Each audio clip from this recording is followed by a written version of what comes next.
Ahoj, tak zdravím z naší zbrojnice. Uděláme si krátký video na unboxing Stingru od Lučanský Arms.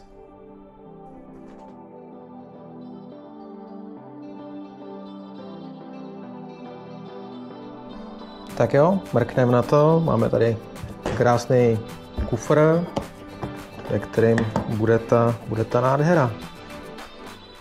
Tak hele, super, je tady jeden zásobník od Scorpion Evo, který pasuje právě do Lučanskýho na 15 na 20 rán.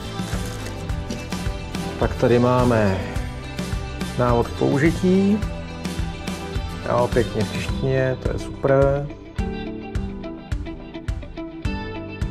Jo, hezky rozepsaný všechny díly zbraně. Jak se to čistí, super, jak se to rozebírá, kde se olejuje, se kde dotahuje. Bezva. Vypadá pěkně udělaný.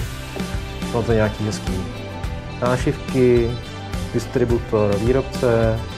No a tady už máme tu samotnou krásku.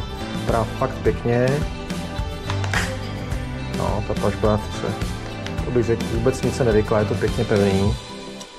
To je dobře, že jsme si jako na to počkali, to vypadá opravdu hezky. Drží se krásně. Výkopný mířidla pěkně nahoru. No, to bude pošušňáníčko. No, takže první kousek půjde k prvnímu zákazníkovi, protože je to pěkná záležitost.